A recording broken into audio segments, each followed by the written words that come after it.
Welcome to part 2 of Hot Takes, Tabletop Hot Takes. Today, I'm your host, Dakota. This is my other host, Giacomo. And today, we have Jonathan and we have Mike. Mike, say hello. Hey, guys. So today, this is part 2. It's a really long episode. We're actually recording this part at the end because we didn't realize how long this was going to be. We're answering everyone's burning desirous questions for Kill Team and all the hard, frequently asked questions that we've been seeing on Reddit and on Discord. So stick with us until the end. It's going to be good. Part 2, it's basically 2 hours long, just as well. We hope you enjoy. So the next question, do weapons not on an operative's data card suffer from the injury and other modifiers? In this edition, I would say yes. In other editions, the answer would be no. Yep, because I think injury is anytime they make a type of attack. Let's look up injury just. Well, we can look up injury, and then we can look up, oh, why am I looking at in my actual book? In the old edition, it was also yes, except when they were psychic spells, which now isn't really a thing anymore. Right, it's just a psychic type.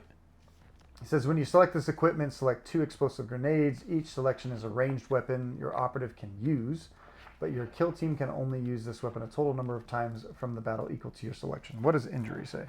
It's in the... Injury is while an operator has fewer than its starting wounds remaining, it is wounded. While it has fewer than half wounds, it is also injured. Subtract 2 inches from its move stat and worsen the hit stat of their weapons by 1. And since that grenade is basically considered one of their weapons, it gets... Is it though? Because it has its own profile on a different page. But it's their weapon when they use it. Okay, perfect. So yes, things get worse when you try to use them because in it's your injuries. Okay. Cool. Okay, these power surge questions, Mike, just say we're going to skip these because power surge sucks. So we can skip 2, and then we'll go after that. Yes. For squad games things, we're not doing power surge. Yeah, we are not going to use power surge whatsoever. So I'm not interested in answering those. You don't gotta worry. You don't gotta worry. We're going to be using, for our events, we're going to be using coordinates. We're going to be using loot, transmission, and secure. Easy. Yeah. And if something else comes around and everyone's like, this is awesome, I really like this one, then we'll use it. But petition. Yeah, you can petition. Do what are those petition websites called? Not the GoFundMe. iPetition.com. You know which one I am. The one where everyone signs. Change.org. Do a change.org for it. No. I've never heard of that whatsoever, but okay.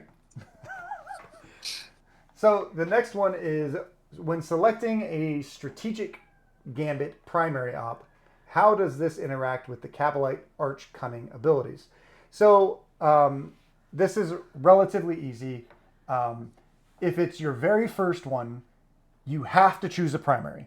Mm-hmm. You have to choose your primary, and strategic cunning specifically says, I think the first time they would choose your first opportunity. It is not an opportunity to pass, so you cannot pass to guarantee your first one. Right. Okay, so that is something already.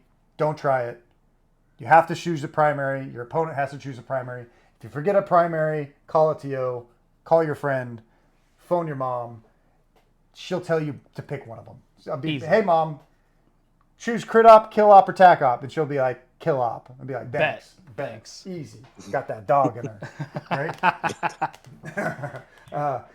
So the question is, in the strategic gambit phase, what is your question? What is the question? No. I mean, there's not really a question. I'll just ask if this wording, if you're okay with it. It's one that I did when I was answering it before. Mm-hmm. I'll just copy and paste real quick. You can kind of bop. Would you agree with this wording? Which is, the cunning ability states that if you pass at your first opportunity, you can gain 1 CP. Since you do not have a choice to pass the primary op selection, it does not count as your first opportunity to pass. Perfect. Right. I guess that was the question. Yep. We answered it. Yep. Easy. Perfect. Cool beans. I think next one's going to be another flavor of that, but with the other Hand of the Archon ability for the Cabalite Elixicant's combat drugs. Does that fall into the same category, or do you think there's a selection timing there? You passed it just above you. Did I pass it? There's the Elixicant. Combat drugs. All right. When selecting a friendly Hand of the Archon operative visible to and within 3, not wholly, just within 3 inches of this operative, then select one of the following for that.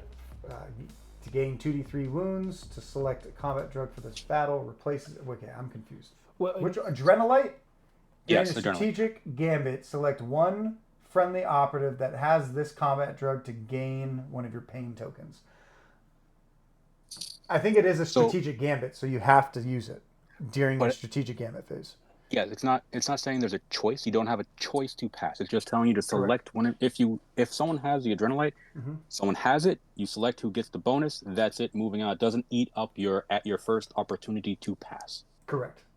Right, so this should be in one of those things where This like is things for the that you're cunning not allowed to again. pass. Like you got if you forget, tell a TO. They'll read it and specifically Yeah, but this is says- specifically for cunning because can you skip on cunning? Your opponent skips, and now you can't use this at all.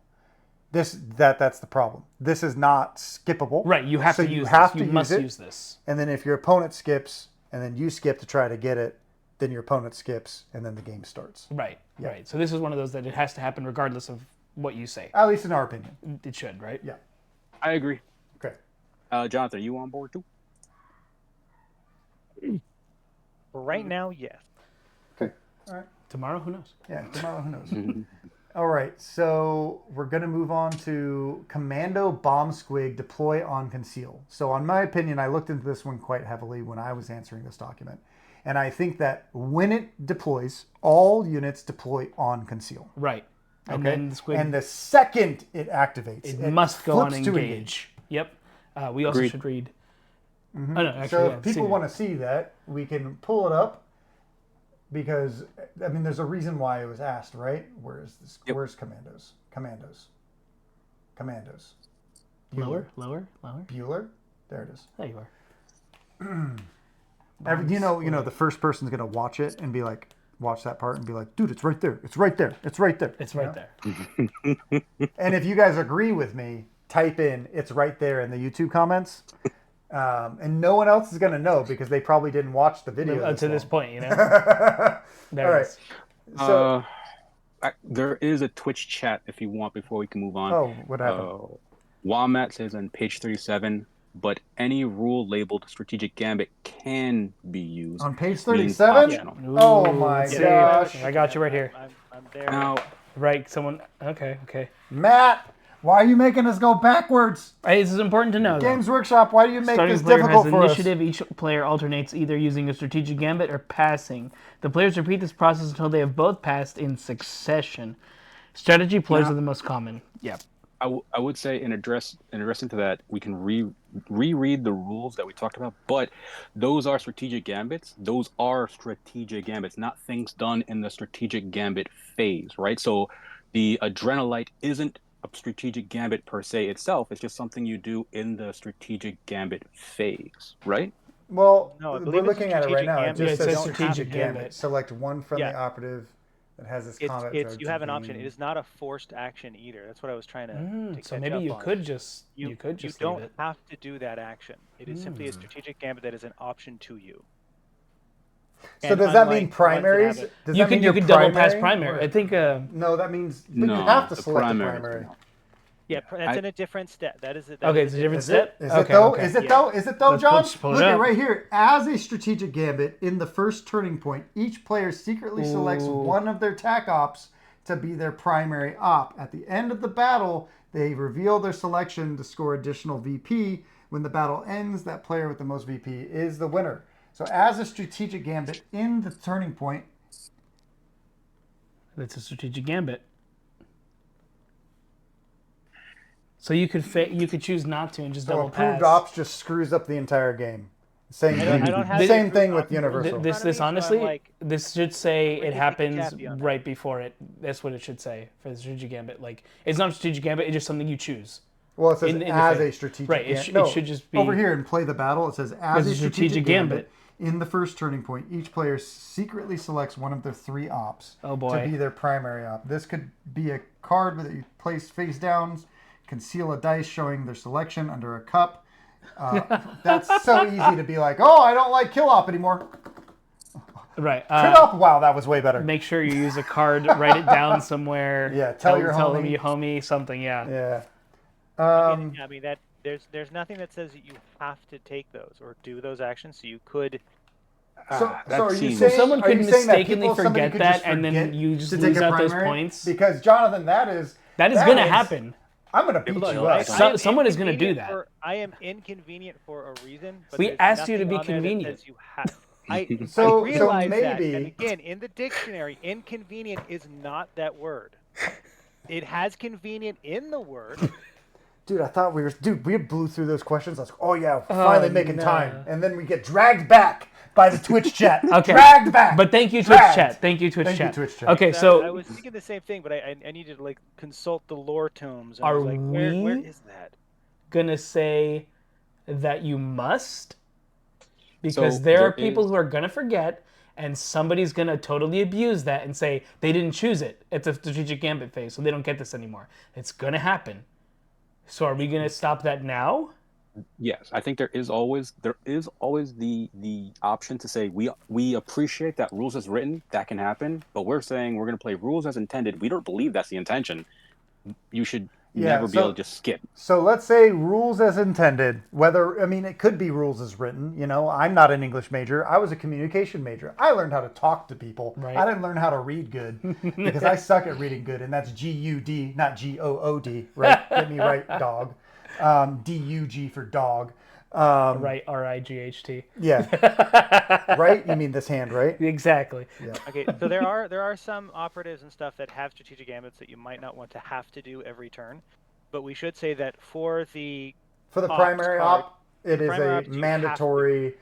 I would say just do it before the strategic gambit phase. Like you start picking it I as you're feel picking like your that's tac the ops. very first phase. No, because it's set up battle, select operative, set up operative, scouting. Why isn't it at the end of the scouting step? So It should be I at the- don't Or when you select your tac op. I don't mind that it is where it is, because basically what they're allowing you to do is get as much information as you can before That's you're before you have to lock in your choice, right?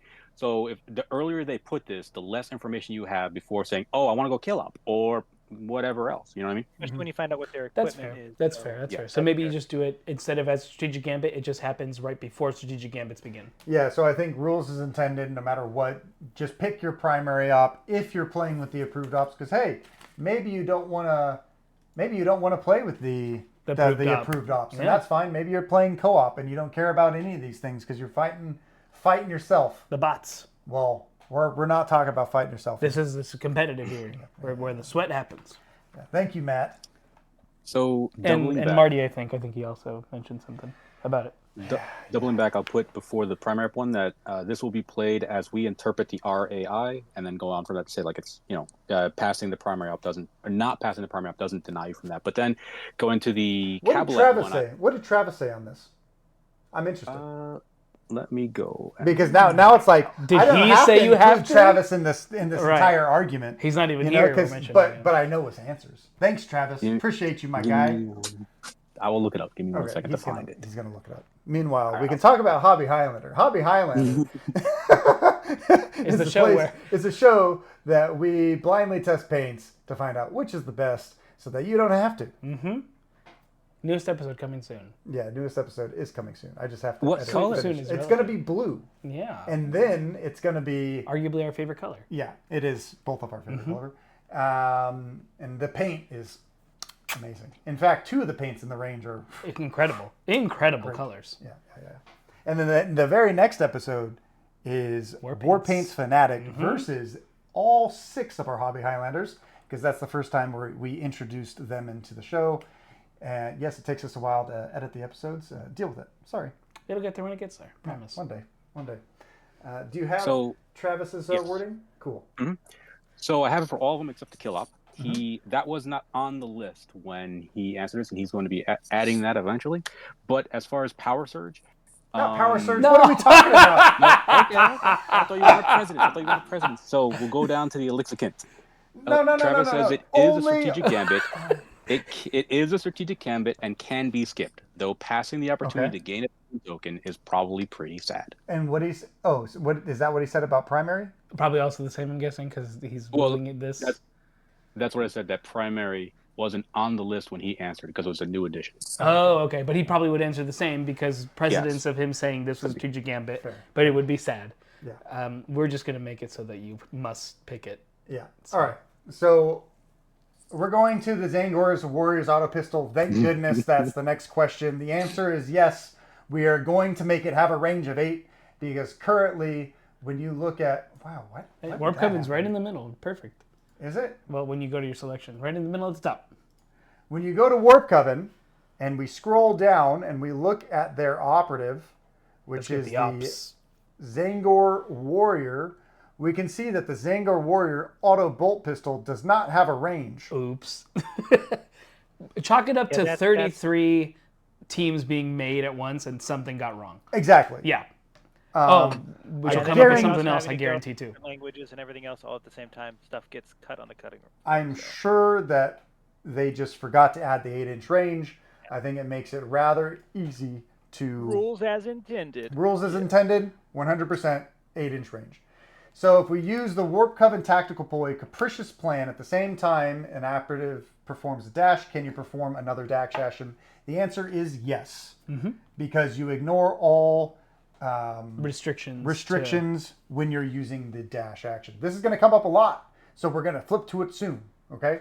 The very next one is if a Warp Coven player uses a ploy Fate itself, this one, to modify the Felgor's dice, can that Felgor player still use the Violent Temperament ploy to re-roll an unmodified dice? And the answer is no. So if we go to the ploy Fate itself, right, which I have to refine here. There you go. So it should be near the top-ish. And we'll explain why, because it's all on page 55. So Fate, it's right there. Fate itself Fate is my itself, web. right? This whole situation. It says, it's a really long paragraph, everyone. Then, okay, essentially it's saying you cannot use more than one reserve dice per sequence. Oh gosh, I have to actually find it in the text. Essentially what this is saying is that you cannot change a dice once you've already changed it. You can use your dice to change a dice, right? And you can't change it after that. So when we go to page 55 in our main rulebook, right? These are two conflicting rules outside of the main rulebook, okay? So if we look at point 1, it specifically says so. So now one says you can, one says you re-roll everything, okay? The second one says Designer's Online Commentary says so. We don't have that. Not yet. Number 3 is it's found in the core rulebook. It's not If found. it's not found, so now we're at that point, neither one is found, okay? It says can't. This one is saying you can't re-roll. The other one is saying you must re-roll. This one takes precedence because it says cannot. So because of the precedence of number 4, you cannot re-roll your dice. Yes. I agree. I agree. Next one, can a Warp Coven player use the ploy Fate itself? Oh, Warp Coven. Yep, there's going to be a lot. Fate itself is the weapon to modify a defensive save dice. Do I really have to read this whole thing? Just gotta open it up. Mike, why don't you chime in, my guy? I don't want to read this whole thing. We've been here for 2 hours and 30 minutes. The Okay? longest we've been on stream. No, if you count any Vegas and stuff, we were like 16 hours or something. Yeah. We'll get there. We'll get there. Yeah, we're going to get there. gonna Don't get worry. Yeah. This might be a 2-parter on YouTube. Okay, wait. What is the question? Is for whether they can affect their defense dice? Correct, because there is an Okay. argument. There is an argument that defense is still part of an attack sequence. However, if we read the rules for Fate itself as my weapon, it specifically says exactly. attacking. So I think it's no. Okay, we're going to go for it. The Yeah, answer is no. it's their. Yeah. Spoiler: the next 2 will be no as well. Okay, so can the Inquisition pistol agent perform a shoot action and then the barrage action? Technically, rules is written, the answer is yes. Just say no. Rules is written, the answer is yes. Yeah, I know. And to clarify, defense dice, you are not defending when you are blocking during retaliation or fighting. Right, you're All just of getting those hit. dice are attack dice. Yeah, raw, we are going to say All right, rules as intended. We're going to say no on this. So let's just look it up and explain what this is, in case if you are a brand new player and you've made it this long into the video, or you're listening to it Hello, friend. on your hello, welcome to Squad Games, right? We make long form content. If you don't like it, I'm sorry. Go to on Cyrac. Enjoy He's a banana wonderful bread. channel, Hell yeah. and his stuff isn't nearly as long It's as like 20 ours. minutes. Yeah. All That's right. less friends you get online. So we're looking up We want the gun, the pistolier. Pistolier lady. She is a brutal. She got that dog in There her it for is, sure. yeah. Oh, you got it. Yeah, she had that dog in her. So she can. So no matter what, she always ignores the hit stat. That's her first thing. Pistolier. So Pistolier barrage specifically says perform 2 free shoot actions with this operative. This takes precedence over action restrictions. You must select a profile of its scoped plasma pistol for the second action, and its suppressed auto pistol for the other in any order. The only caveat to this is this operative cannot perform this action while it has the conceal order. So, for instance, now it is saying you can perform 2 free shoot actions with this operative. This takes precedence over action restrictions. Actions restrictions are saying you can only shoot once per turn. Okay, so if you shoot and then you use pistol barrage, you are shooting twice again, ignoring the fact that you've already shot. So raw, And per the rules, that's fine. Totally legit. yes, That's but it is broken. not what they It intended. is very broken. Imagine giving this operative +1 APO, having her pair with a confidant, having the confidant charge into the room, open the door. Your pistolier agent moves in, shoots the plasma pistol into the Space Marine's face, shoots the auto pistol into the Space Marine's face, and shoots the plasma pistol into the Space Marine's face again, killing the Space Marine finally. Rough. I think that Games Workshop can prove us wrong, but I think that this is very broken because it is a possibility of killing 3 models in a singular activation, possibly 4 if you GA2 it with a confidant or something else, right? This also happens with the Void Scar Corsairs model, where the Void Scar Corsair model can also do the same thing. He has the same exact rule. Can also shoot 3 times. So the answer for our tournament, for this first tournament, is we actively think this is a rules mistake, just like the Zangor one, and that is why we are saying no. Now, if Games Workshop comes out with their first FAQ and does not touch this, I will revert my steps and say, yes, you can do this. But currently, I'm trying to get ahead of the ball because the game did just drop, and we are running an event, Yep, very close a golden ticket event, It's huge.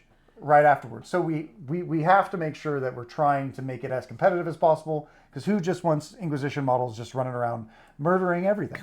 Yeah, Every you kill second, 3 you know? dwarves in a singular action. And that's you know? rough. Yeah, rough. I updated it. FYI, I did misspeak saying that the next 2 will be no. I just knew we were going to get to that. You know what I mean? Yes, you're totally right. So the next one is, does Starstrider's Voidmaster Disciplinary ability provide the balanced and ceaseless, or is it just a replacement effect? The answer is, I think with a lot of these types of questions, it is going to provide both effects. Yes, both effects.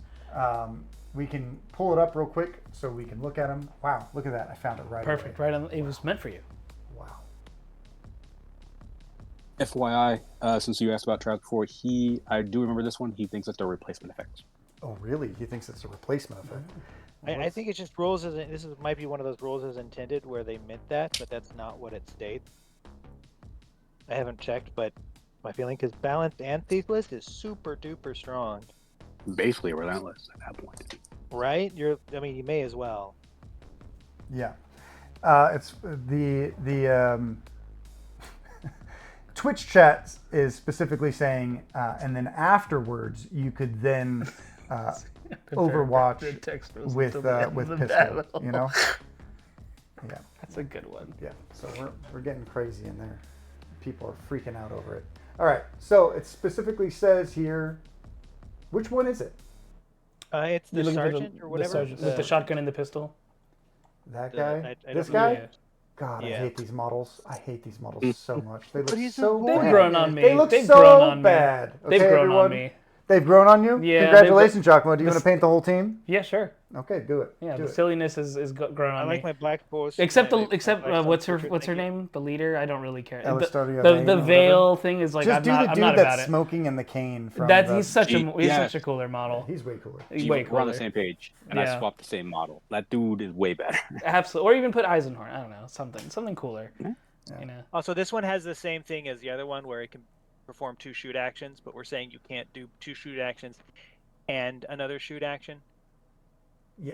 Because it also has the uncompromising. I mean, fire. I would guess so. You know, like I mean, if you do it for one operative, it has to be for all operatives. Right. Right. Right. You so can't. that's more of a blanket rule than just Only the pistolier. Exactly. It's everybody who can do this thing. I guess if they use both their APL, I mean, still raw, they could do it.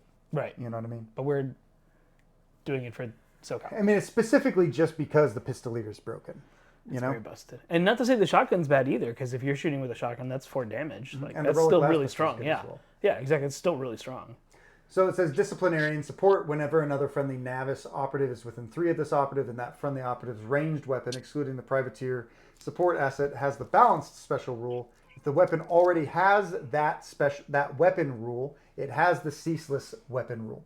Now the reason why I'm saying it's both is because it specifically says if the weapon already has the balanced rule, it has the ceaseless weapon rule. Right. And I'm not good at It English. doesn't say instead, right? It doesn't say instead. Right. So it's Right? like Yeah. it's just being It added. it's just like when something specifically That's true. says holy, it should indicate instead of. Right. It Don't should move. actually say. Instead, set up So hole Travis, within. you're wrong.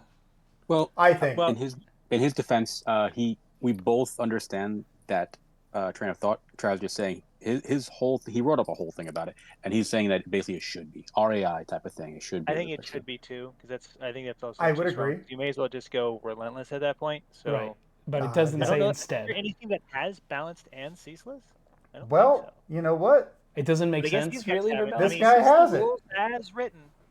I would agree. Well, you balance know? and ceaseless is almost relentless, but it's not exactly because you could roll 2s, You could- a 1 and a 3, and then you can only pick 1 to reroll if you're hitting on 4s. Like you pick the 2 numbers, then one other one for balanced. Yeah. So it's not It's technically like everything. it's 75% of the way to relentless. Correct. But it's not 75%. 100% though. But it's Yeah. not relentless. Yeah. You know.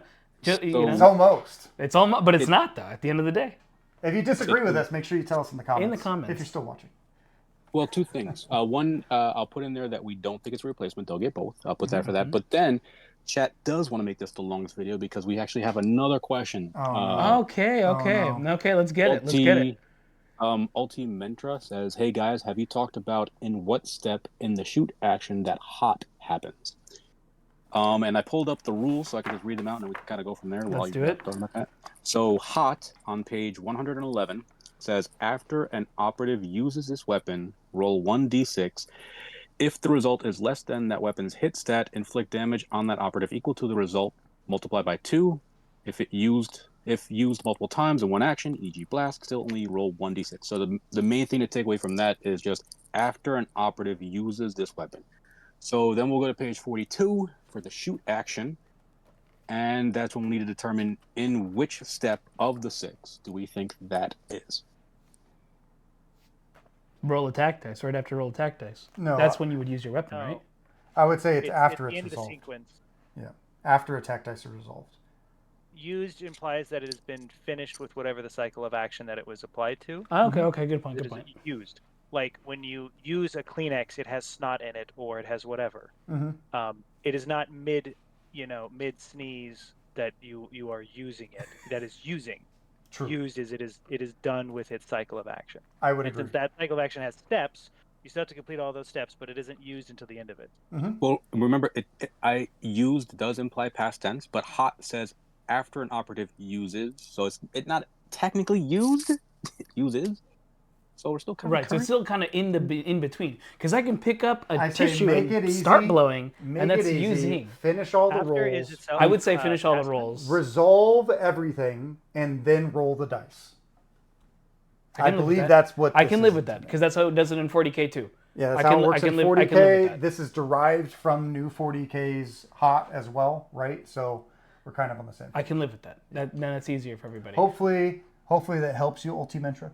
Thank you, by the way. Yeah, thank you for the question, brother. Right. So the next one is how many more questions do we have? We're gonna have to make, we're gonna have to make this a 2-part video, everyone. We're on the home stretch, I believe.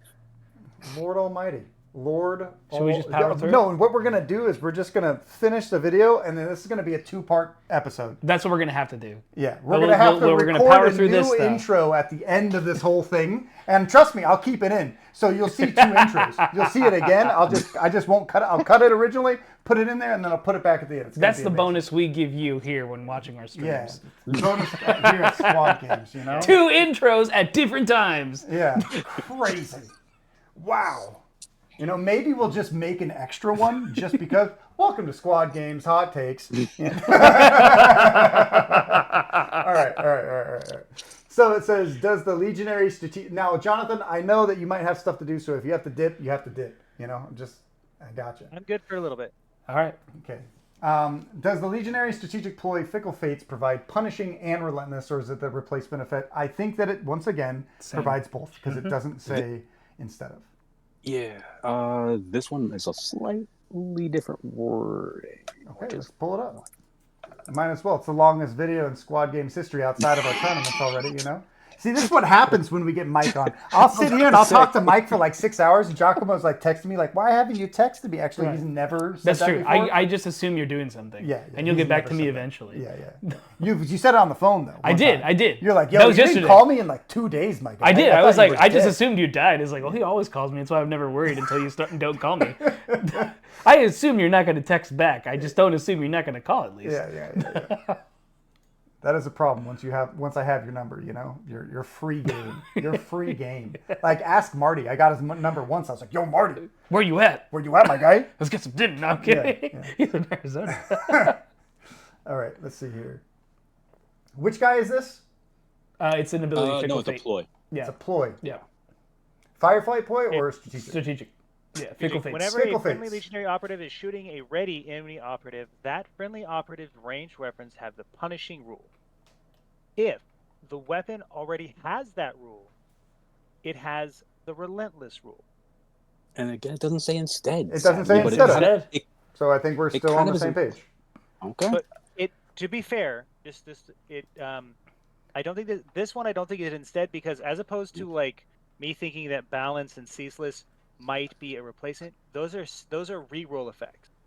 Punishing is not a reroll effect. It is a replacement effect. If you get a crit, you can turn a miss into a hit, which is a very specific combo, and I don't think that is a replacement for relentless. You're right. So you do get both in this. Right, you get punishing and relentless, which would be awesome. This is actually the first one I read. So when I went back and I then looked at the starstrider one, I was like, oh, it's just the same thing. Even though it doesn't make sense to have ceaseless and balanced, right. It essentially works the same way Fickle Fates does. So I specifically remember this interaction, and that's the reason why the starstrider one, I said it was both. Yeah. Because this one made it so definitely, clear. Yeah. Cool. All right. When using the Mind Layer action, can the Death Course Sapper perform a free dash action before the plant marker? Now, this was something that came up in the golden ticket Discord. People were talking about it, and I was like, "Oh, can you? Oh, let's make him good again." No, he can't. Nope. No, I reread it a bunch of times. I've talked to a bunch of people trying to make the model actually good, but Games Workshop shot him in the knees, made him so he crawls, and he's bad. Yeah, he's bad. need to. He's just You bad. have to place the marker first. Yeah, don't take him. Yeah, you move, place, then dash. Yeah, while the argument can be made for it, you're just arguing into the depths of the ocean. So here's a slight different take on this question that I've always found interesting. Let's say you already performed a dash, that activation. Does that limit you from not being able to place the mine because you can't do both criteria of the ability? I think yes. I would say no, because it's an and. You don't have to. You're not forced to take the dash. Well, also the only way that you can actually detonate it is by dashing. So you can actually move up, you can dash, plant, and then blow yourself up and kill whatever you're fighting. It's possible. You have like a 5-inch throw range, I believe. Okay. Yeah. So we pull up just to make sure. Now that they're Death Core. Which implies we'll probably get to be another honest, I guardsman read team. this model like 3 or 4 times, and I haven't read him anymore because it makes me sad with how bad he is. There it is. I even need So Sylvester when Stallone when this it's it can. It's not a has to. So it can perform the pickup marker on that marker, being the mine marker, and whenever it performs the place marker on that marker, referring to the mines marker, it can immediately perform a free dash action. Correct. It does not So have if to. you've already done a dash action, you cannot do another dash action because it's within the same activation. Technically, with like this model, you can move and then dash, and then if you have the Right. you have the APL, you can plant your mine. You're not going to be able to blow up until the next turn. Heaven forbid you don't win initiative. Right. If you are somehow counteracting, you can place the mine and then have that free dash, but you can only dash 2 inches at that point. So Which you still blow yourself here's up, my right? favorite thing about Twitch chat right now. So Marty was like, he's like, to be fair, I got that call and was like, oh crap, what did I do? And then David was like, oh, I just gave Dakota my number. I was like, oh yeah, David, you found out today. Found out today, my guy. Mike found out a while ago. Don't give Dakota the yellow pages, you know? Listen, yellow card when we give them yellow page. Yeah. So we have, can an Inquisition agent operative benefit from the same inquisitorial tome ability? I think raw, yes. But again, I'm going to say no. Absolutely effing not. I agree with this. Oh, It is so oppressive. I'm just going to agree. Right, if you were able to stack this, like, Yeah, what are we let's- doing here? let's- Rules as intended. Let's show everyone, even Jonathan, you know When a rule Jonathan is is- bad. yeah, When when Jonathan's he's like, like, well, "Ah, actually, it he's should not not be doing a the- thing." Oh, actually, guys. Instead. No, He's being a lawyer of convenience. Well, actually, You know? Gosh, I can't tell them about my alter ego, oh, what's your alter ego? the convenience lawyer. The lawyer Convenience store. yeah, for a convenience store, you know, around the corner. Okay, Yeah. so the thing that breaks this specifically, right, is denunciation. Whenever a friendly inquisitorial operative is shooting against, or fighting against, or retaliating against an enemy operative within 2 of this operative, add 1 to the attack stat of that operative's weapons. Mm-hmm. Right. Sanctification is -1 from the attack stat of of the enemy operative's weapons. The Tome Skull, I forget which one it is, specifically says he just copies this thing. Is it this consecrated tome? So one of them says that he just copies it. So technically, if they're both within 2 of each other, and they're both within 2 of where you're going to move your 3 pistol shooting plasma gunner, you can be like, all right, I'm going to move up with my pistol. I'm going to shoot my plasma with 5 dice, and then I'm going to shoot my plasma with 5 dice again, and then I'm going to shoot my pistol with 5 dice, and then if I didn't kill any models, or I still have some kind of Overwatch thing because everything else is dead, I'm going to shoot again with my 5 attacks. Get out of here. See, No. what's funny is I think the Or other is it 6 side dice? is broken. 6 dice. 6 'cause dice. plus 2. 6 dice. I think the other side is even more broken because what you did, like I got to move so many things up the board and be within 2 of you that it's going to be difficult to do. But if I have just the skull and my leader camped out in like the Vulcan stronghold where they're all going to get obscurity basically, and you shoot any of them with 4 dice and I'm obscured, you have 2 dice taken away because of the abilities, then you have to drop a success and never get a crit. Good luck killing any Inquisition So model. sanctification says whenever an enemy operative is shooting against or fighting against or retaliating against, why? It sounds like a run-on sentence. A friendly inquisitorial agent within 2 inches of this operative, subtract 1 from the attack stat. So what you're saying, Mike, I'm just processing what you're saying.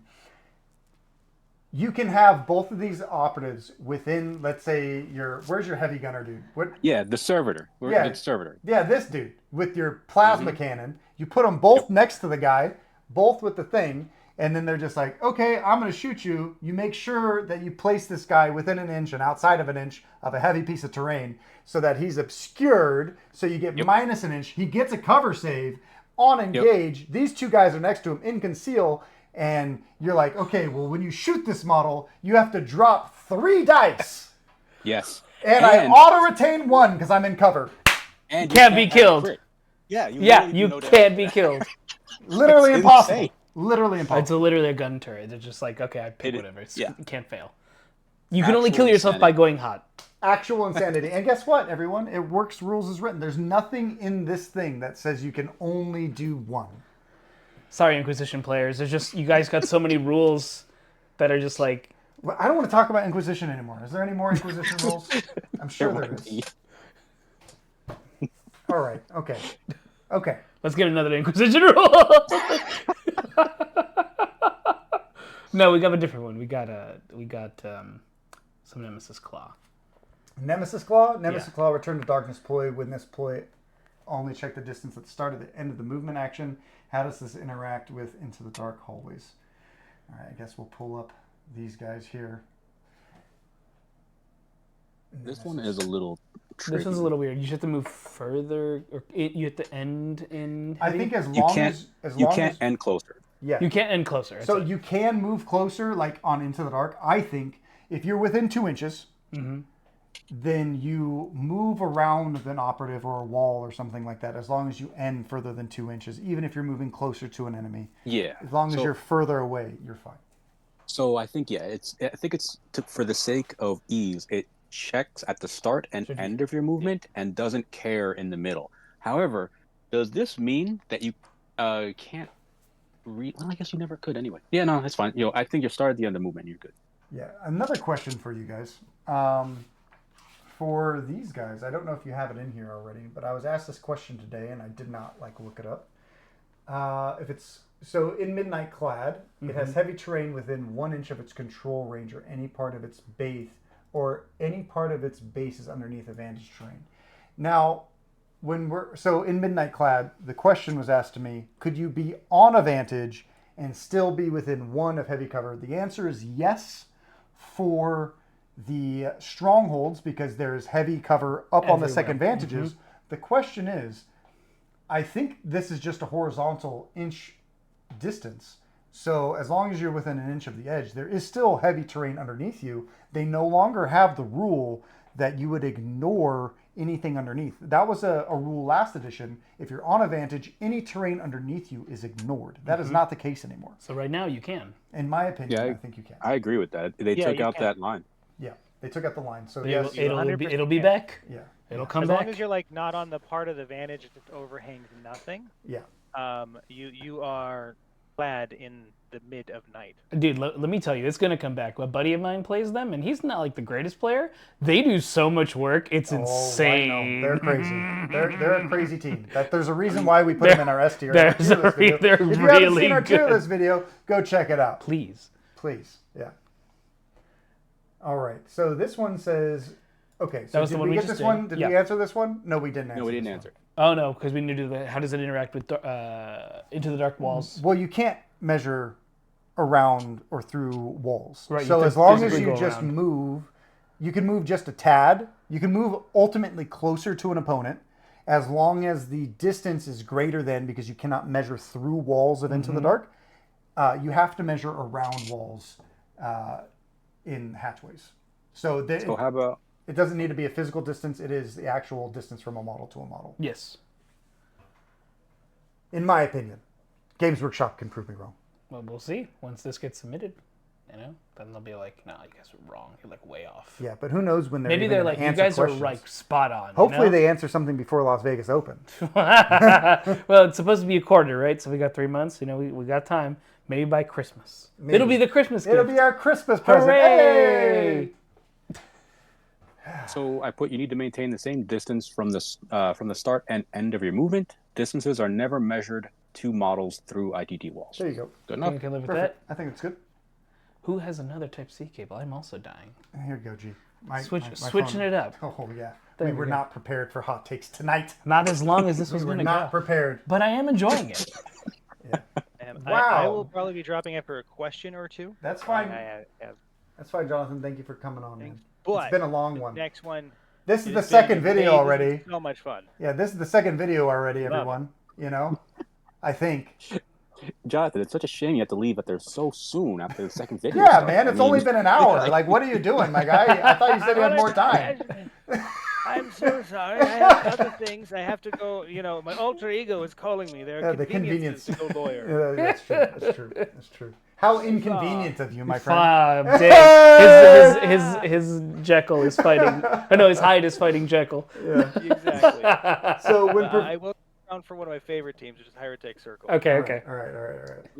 Unless there's a. See, I hate Hierotek Circle, so you guys can answer this, and I don't have to think about the team. I like them. Good. The question is, when performing a shoot action using the Hierotek Circle faction ability Magnify, how do you determine obscurity to the target? I.e., since obscurity is now checked at a different time when you are checking for valid target, do you check obscurity from the original shooter or from the Magnify ability itself? Okay. So Magnify, I believe I already have a very strong answer for this, but since they're your favorite team, why don't you take a crack at it, Mr. Jonathan? Okay. So what this allows you to do, it's two things. Magnify. Whenever this operative is performing the shoot action with his weapon, if another friendly operative, Hierotek Circle, Cryptek, yada yada, has an engage order and is visible to this operative, you treat that operative as the accurate operative for determining a valid target. So it doesn't change anything other than the valid target step. If you do, this weapon has the ceaseless rule until the end of that action. So if we go over to obscuring, Where's Magnify? There it is. Okay. So if we go to obscuring, I'll pull it up. Well, you're pulling it up as well. why do they have to 53? 53.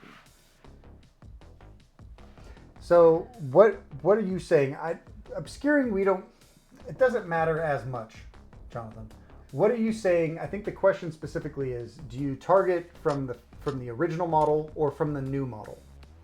That's basically the question, yes. That is the question. So what is your specific answer? Because I have one. I think it says it quite specifically on one specific sentence. So on the cliff notes, obscured is when an operative is a valid target. Mm-hmm. And you are determining valid target. Mm-hmm. So ergo, Magnify determines valid target, therefore you Yeah. could do it from the magnified target. yeah. I don't know what. So you What do you guys? What? This That is a would wall. mean that- This is a Magnify man. Mm-hmm. He's like, I want to pick that guy. He's a valid target for it for obscuring purposes, even though he would normally be obscured. Correct. You're good to go. Correct. Yeah, this is where it's measured The from. answer is that the model that you're magnifying through, not the originating shooting model, but the model you're originating through, is the model that you would determine purposes of line of sight. Yes, for obscuring and other things. Is that what you agree with, Jonathan? Yeah. Yeah. Perfect. Wild. Any objection? No, No, not at all. I mean, I think the like a one-to-one comparison is ruthless coordination on Brood Brothers, and that's how that works. I just think they didn't write it that clearly. Yeah, it's not 100% clearly, but that is the point. So an obscured comes during the valid target step. Dang, Necron's doing trick shots here. All right, I will be very inconvenient and leave the rest of the work to you guys. Jonathan, appreciate you, man. Thank you. Hey. We are 3 hours into this one. I know that everyone is. J-Swiss! Yeah, we're in it. We're in it. Whoop, whoop. What do you mean? This Hopefully, is your, only the first hopefully your hour. girlfriend Honest didn't fun. want to do anything tonight, Mike, because we captured you. You know? Yo, she's Exactly.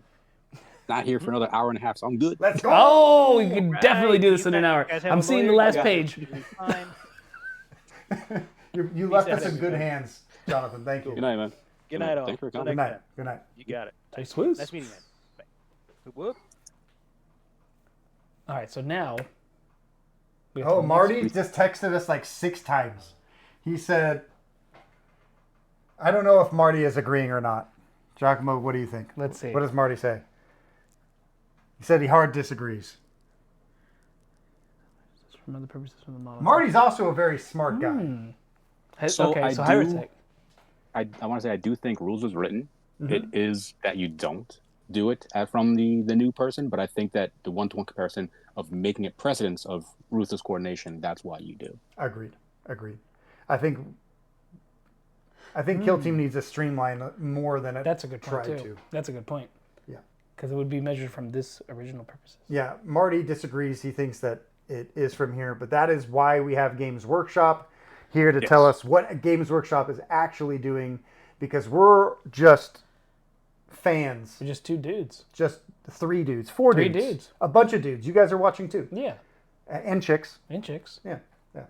So a mine layer dies while holding their mine. Does it automatically drop if there's a legal position to place it? I think that it already says yes, so the answer is yes for me. As long as it says you drop it when you die. Yep. And you It can does. legally place it. And you can legally place it where your dead body is. Can you? Don't see why not. As unless long, it's- if you want, we can bring it up. If you want to go to Casterkins with the demo mine guy, and Yeah, we can read it there. And I think the top only corner. qualifier is you can't put it down in controlment range of an enemy. So even if you die in controlment range, you can just drop Put it it right outside. behind Behind you. you. Yep. Yep. Yeah.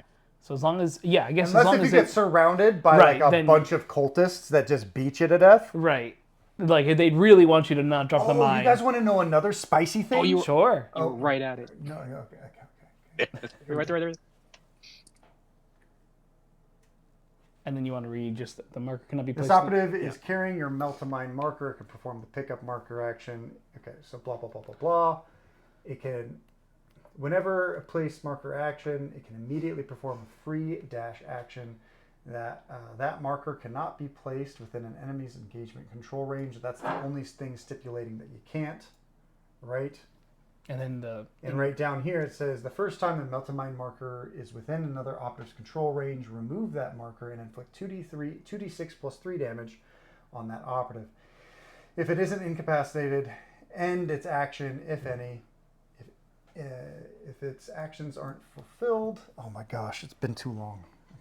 Mike, why don't you read it? You read it. I suck at reading. I think really the most important part is the parenthetical right above it. If this Yep. operative is incapacitated while carrying that marker and the marker cannot be placed, it is removed with Yep. this operative. So as long as it can be placed, it's not removed with the Agreed. operative. Agreed. But if you're in a corner and someone blocks you and you can't put it down, it's gone. Yep. Easy. Cool.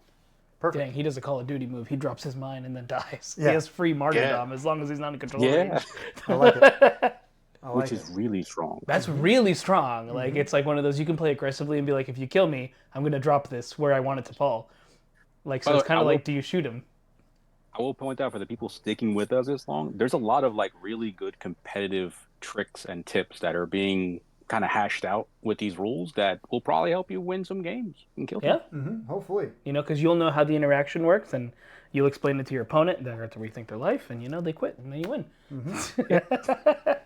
So when using the blooded firefight ploy, Dark Favor, this is the one that is a get down, Mr. President, jump in front of somebody, right?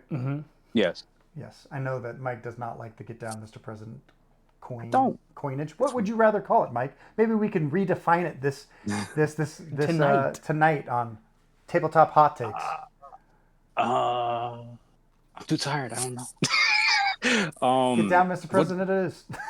Until further notice. Until further notice. If The somebody reason has why I something don't else, like Get Down, put it in the Mr. comments. President is like you jump. Get Down, Mr. President implies that you jump in front of the shot. Here, you're not doing that. You're making the guy redirect his shot towards you. And the thing that I compared it to was like It's you like go a to a force World move? Series. Yeah, you go to a World Series game and you start yelling at the pitcher, and instead of the pitcher throwing the ball at the batter, he throws it at you in the stands. Like, why would he do that? Why would he do that? You're literally yelling at a Marine and being like, "Don't shoot my leader, shoot me instead." That's so weird. I would agree. I think that a cool thing to add to this would be like an operative has to dash towards you or something like that. So maybe he Yes. tried to get in front of it, Could we call it the I bodyguard think- rule? The what? Could we just call it the bodyguard rule? Of course. I feel like- Bodyguard rule. There I we feel go. like that's easy, right? Yeah. So how is cover and obscurity determined? I think that I've talked about this before with G and with Mike. I think it's relatively simple that if you're drawing line of sight to the original operative that you're shooting at, you can't call out like a guy all the way to the back that could never be shot and then be like, oh, actually, this is the guy getting shot. You can't shoot him, so you can't shoot him at all. That doesn't make sense. If you're shooting the normal guy, even if this guy can't get shot, he is the bodyguard. He's jumping in front of the guy. Take the bullet, even though he's not moving. Bear with us. It doesn't have a distance thing, right? So it's Dark not. Favor, I think It's it not. Maybe. Yeah, I think they're usually within 2 inches because that's right, why 'cause blast. that's what makes the most sense because blast will kill it before it gets a chance to do it. Simultaneous. Right. This was FAQ'd in the last edition that you would redraw cover lines to the new target. So if the new target was in cover in relation to the shooter, then he would still retain that cover. That you're not using the original target's cover line, so you would redraw them. And while not all things transfer from second edition to third edition, I think that one makes sense to do so. Yeah, so Marty is saying, again, obscurity isn't determined until the roll attack dice, and cover save isn't determined until roll defense dice. Marty's making things difficult. That's what they're here for. We got He's the new rules. he inconvenience is the lawyer. man. There you go. So we want. I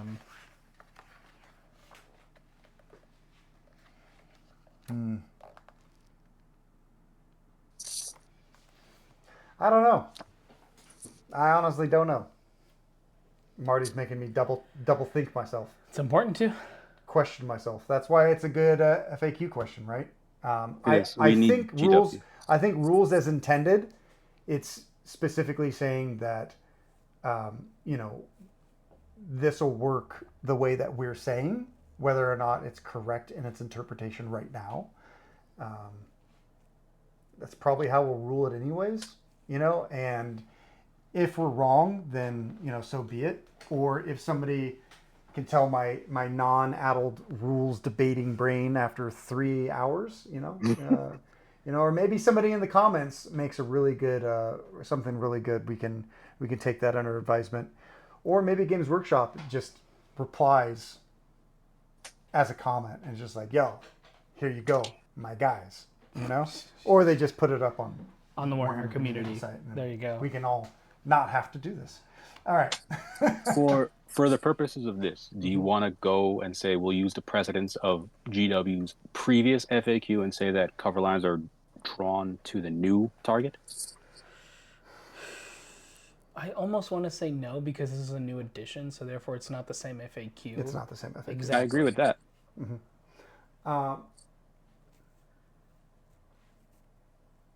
That was just thrown out as a way we can get something Right, to down. determine it. I still think that you would not draw lines of obscurity to the new operative. I think you're just using the other operative Right, as a like- bodyguard. So that model, you would still be just shooting the original model. Because he would just jump in the way in the way it would normally work in real life, right? So he wouldn't have. Or cover this anyways. model, what if this model's already in front? It doesn't have to be behind. Right, he just kind of something, gets or- here and gets bigger and gets shot at. Yeah. The so- same thing would affect. Right, same They could both application. be valid targets at the same time. Right, exactly. Yeah. But just if one is not or the other, Yeah. for that purposes. By the way, G, what you described there is why I don't like calling it get down, Mr. President. Because if you're jumping in front of the shot, how are you still retaining cover? Which is what you used to be able to do. Right, so bodyguard, just call it Yeah. that. It's the point is the guy. I would say you getting can't in the retain way. anything. You're taking the shot for your homie. Right, trying And to that's get in what's the way. going on. There's no cover. There's no obscurity. Call it what it is. Use your imagination, Yeah, I mean, I could be wrong, but rules is written. It might be the other way, but hey, it's unclear, right? So here's the next one. Question: if a Felgor Ravager is being affected by reckless determination ploy and is being shot from a vantage while expended and concealed, it can automatically retain 3 cover saves. What? Let's pull up the Felgors What here. are We got you to see talking these about? bad boys. What? That should say engaged, I believe. Expended and engaged. But Expended yes, and go ahead. engaged. Okay. So where is Felgor Ravagers. Nope, not there. Top, very top middle. top middle? Top middle, all the way to top. Mm-hmm. There you go. So while you're pulling it up, the main reason for the question is there's another army that says you can retain an additional cover save, but not more than what you would get, not in addition to what you get from Vantage. Theirs don't say that, so technically you would get like the 2 that you get from Vantage, and then the 3rd from this. So you can retain either 3 normals or a crit and 2 normals, and it's absurd. What is this called? Is it Ruth? What was it? Reckless determination. Reckless, yeah. Bottom strategic play. Whenever an operative is shooting an expended friendly Felgor Ravager operative, you can retain 1 of your defense dice as normal success without rolling it, in addition to your cover save, if any. So you'd retain 2. Yep, you would retain 2 cover or a crit, and then you could retain this one, so you could just retain 3 normal.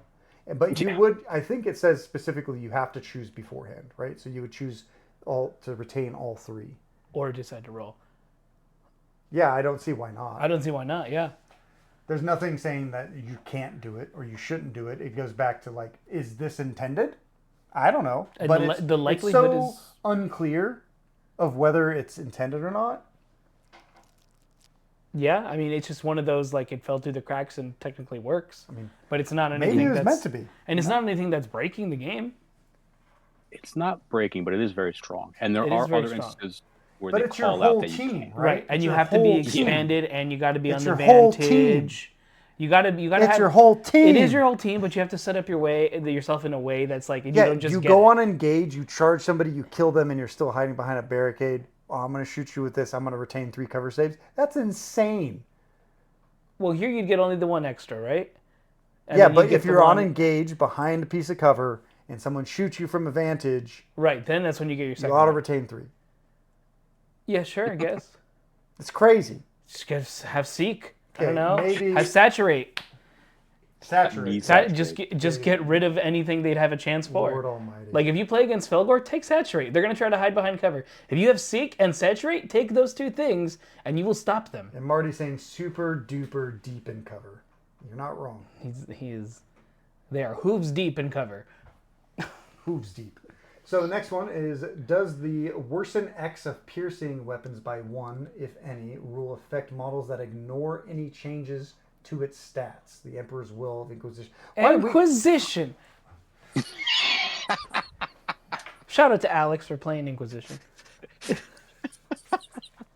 a drink. You know, Spain is just going to come to America and bring Inquisition and destroy everyone in because Worlds, they right? know all these crazy rules, and they're And they're going to be like, That's gonna oh, be well, the- actually, the Spanish Inquisition. Well, it makes sense. actually, they're all inconvenient rule lawyers. All right. So if we want to get to the meat of this one, I used to think it was yes. In 2nd edition, it used to be yes.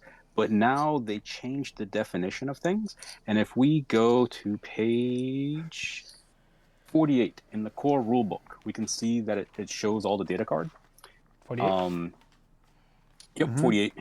So on 48, it shows section 3 is Name. what the weapon stats are. Section 3 is weapon stats. And then section 4 are weapon rules. And that's where piercing would be, under 4 for weapon rules. And the Inquisition ploy says you can ignore all modifiers to this operative stats and weapon stats, but it makes no mention of weapon rules. So now I think it does not get around that anymore. Wow. Yeah. Yeah. It's a rule versus a stat. Yeah. Weapon stats, weapon rules.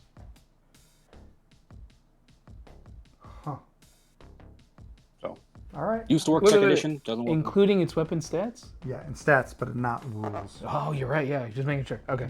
I agree Wow. with you. I agree with Well, you. okay. Mike. All right.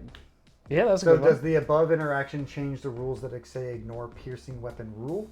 Example, smoke grenade?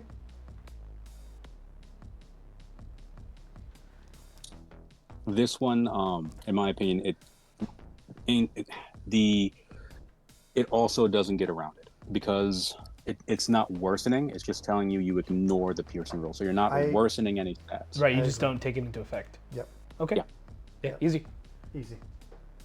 Kind of easy. Still Once you understand the first part, it gets easier. Yeah. Yeah. So the next question is, does I'll scroll this up for our YouTube viewers.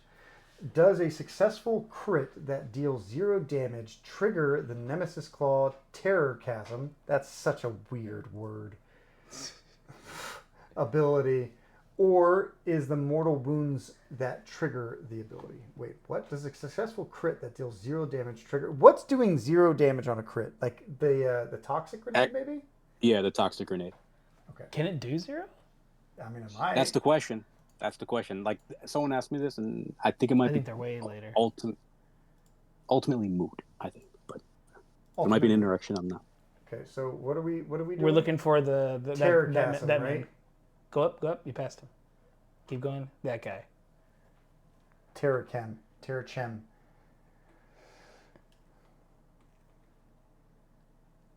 So it does 0 damage on a crit. Okay. But it does devastating 3, so you're going to take 3 mortal wounds. You're going to take 3 mortal wounds. All right, let's go back to the question. Yeah, I don't understand the question. What is it asking? does a successful crit deal that deals 0 damage still trigger the Terrachasm ability? So Absolutely, right? Yes, it would. Well, let's read let's- Terrachasm. what was Terrachasm's ability? Yeah, we got to read that, actually. Oh, no. I don't know which one of these it is. Keep going, you got There it it is. Yeah, So the ability If you is in inflict the damage resolve with attack. critical success. The operative's weapon being used against it. Okay. Yeah, I think it's a yes, but I need to read devastating. I think it's a yes. Yeah, each retained critical success immediately inflicts X damage. So as long as a critical roll you did inflicted damage, you're just inflicting 0 damage. You're That- inflicting devastating damage of 3. So you're But- doing 0 regular normal damage from your gun that would be critical. Instead, you're dealing 3 critical, 3 If we look at devastating it, damage. if we look at it like Magic the Gathering, it does have a stack effect, right? Like these always happen, even if like a crit is negated down to something else. Right, you still get this ability, and this is saying if you deal damage, right? This Well- still your crit steals damage. It just deals it in It doesn't. devastating. Not exactly, because if going back to the previous thing, it's now the rule that's dealing the damage, the devastating damage, not the attack itself. Oh, the weapon But- rule is Okay, yeah. Yeah, and that's where it becomes dicey, I guess. But I think 0 is still a number. 0 is still some amount of damage. So unless it's blocked with a critical save, 0 will still trigger it. I would agree. Okay, so it still comes out to the same result, just in a different way. Yeah. Yeah, Because okay. it still does Yeah. 0 damage. Yeah, Because it doesn't have a. That makes sense. To If me. it doesn't have anything, it still has this little line, right? So Yeah, that makes perfect sense to me. yeah, I'm switching out my headphones. no worries. So when using the tactical ploy poach, can a Firestalker circumvent the crit op, tac op condition to perform mission actions on turning point 1? I'm just going to say this here. No. I think that it's rule, even though it might be rules as written on certain tac ops, it is the overall intent of the game and the designers for everything to be scored for crit ops on turning point 2. So even if they missed a rule or some kind of interaction, I don't think that Kroot are going to be able to just jump in and just start wrecking face on turning point 1. Right. I agree with that. Next question. Are Gellerpox Cursemites intended to have group activation like... Skipped one. I did. If any operative receives -1 APL during their current activation, does that affect amount the APL that they have for that activation as well as last until the end of their following activation? Well, I can tell you the rule for the last edition, but I haven't really closely read APL in this edition because I assumed it was correct and I could be incorrect. Oh, like when it's determined the APL at the start of the turn. is Yeah, something I you don't can know get. how it's generated in this edition. That's an interesting choice of words. Apparently, we don't generate APL the same way anymore. And it is, as far as I can tell, and Travis does agree with this, if you get stunned during your activation, you get 1 less action for that activation. And the way stun is worded is it says that it lasts until your following activation. So you would have 1 less APL then as well. So a stun during your activation now amounts to 2 APL lost. That's rough. Is that really how stun works now? Because that seems... Yep. That seems... Yeah, We busted. can read shock if you But- want. It's at the keyword. Not shock. I want to see where it's talking about APL. Like, is there... So is that while on the you look same up that- page, 43?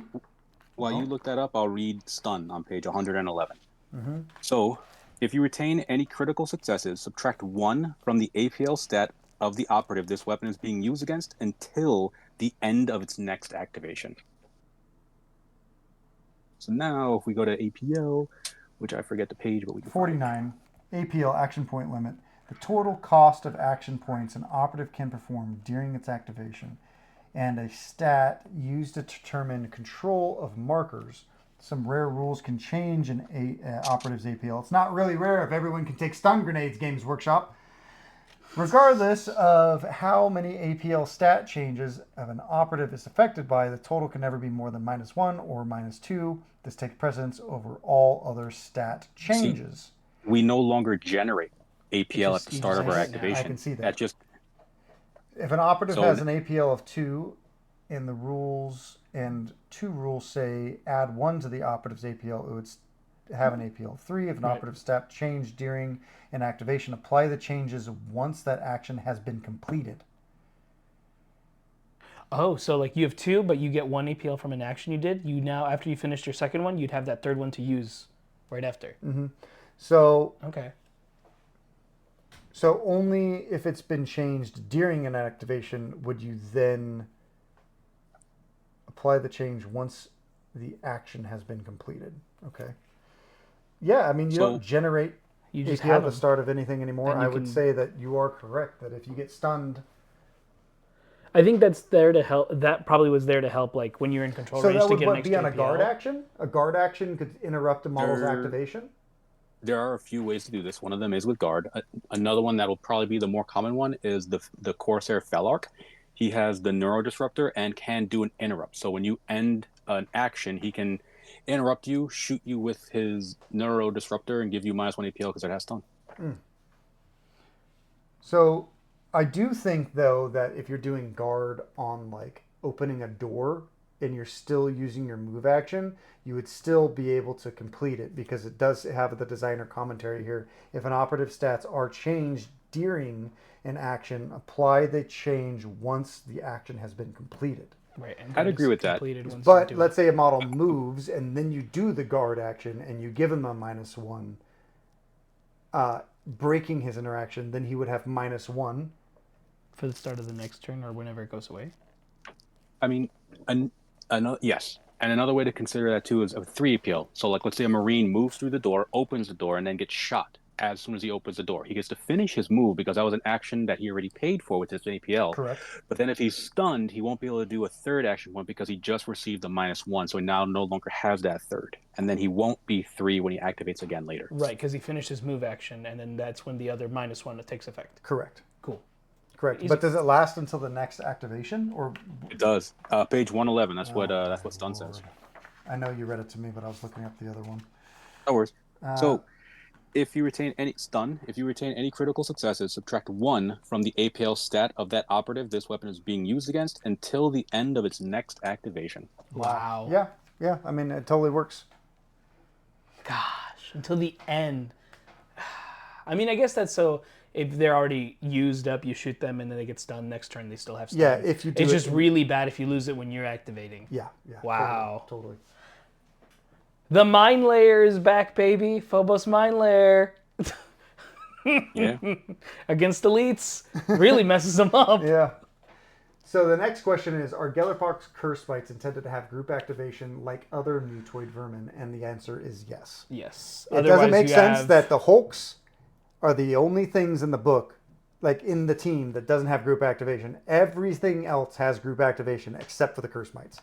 Yes, the Cursemites have We're group supposed to activation. have it. They're supposed to have it. So I'm going to put rules as written. They don't have it, but we will rule Cursemites as having group activation. Correct. Yeah, because if not, that'd be like, oh, you. That's like the thing I'm most confident in this Right, entire it's document. like, again, they once again forgot. And I think the auto pistols was also definitely a mistake. Easy one to fix. But this one, I'm more confident than the auto pistols. Really? You think Zangor's going to have infinite range auto pistol? I mean, I'm more confident in this one than I am that one. What if they're like, hey, we know Gellerpox is bad, so we're going to give you a lot of activations? See, that's my stance. Is I think that they're worried that they nerfed Gellerpox too much and they gave him an extra activation. Yeah. Like, you know? I don't think that's actually the case, but with just Cursemites?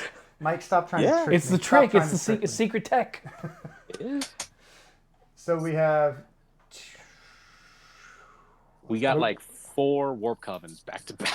Wow. If a Warp Coven sorcerer uses Psychic Cabal to also receive all bonuses modifications that original model had, Astral Bombardment also transfer over, the answer would be no.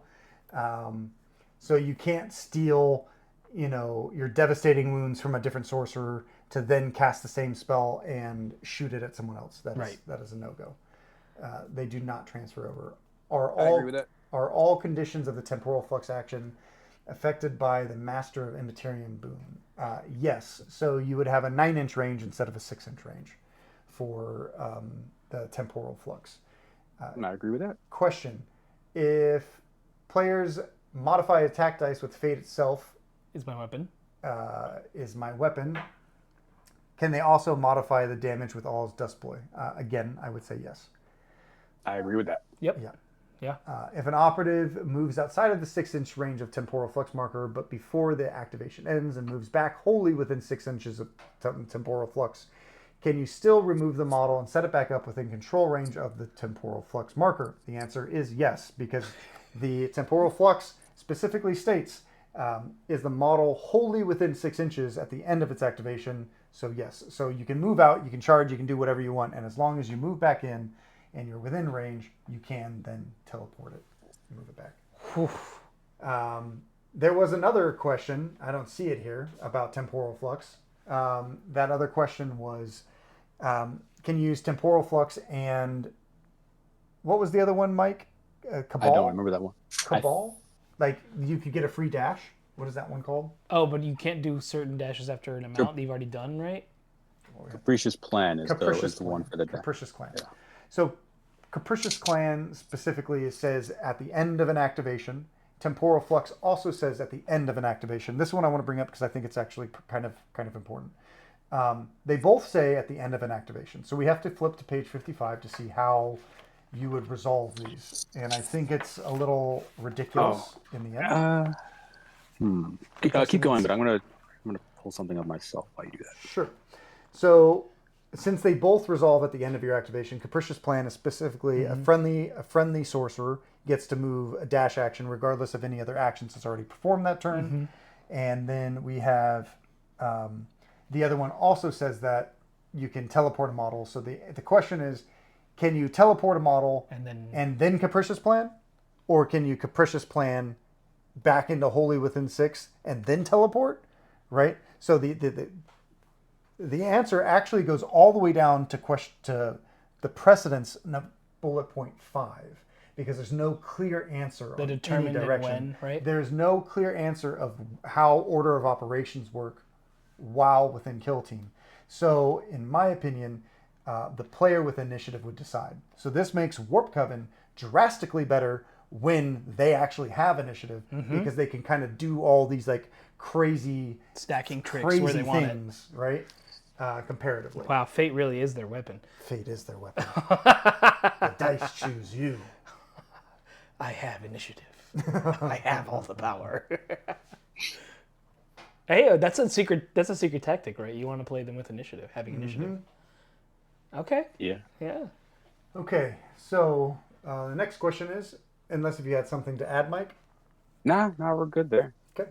If a novitiate operative charges a blooded flenser and incapacitated them during the fight action, if the novitiate player has the confirmed kill op, would the confirmed kill objective marker or the flenser's hit on death happen first? I have no idea. The reason that's important is because they have a ploy. Novitiates have a ploy, I believe, where if you're within 2 of an objective marker, you get damage reduction. So now would the hit on death be affected by the damage reduction or not? And I think that this basically comes down to, again, player with initiative. Correct. This is a player with initiative. Exactly what I was because they're thinking. both going to drop at the same time. Yeah.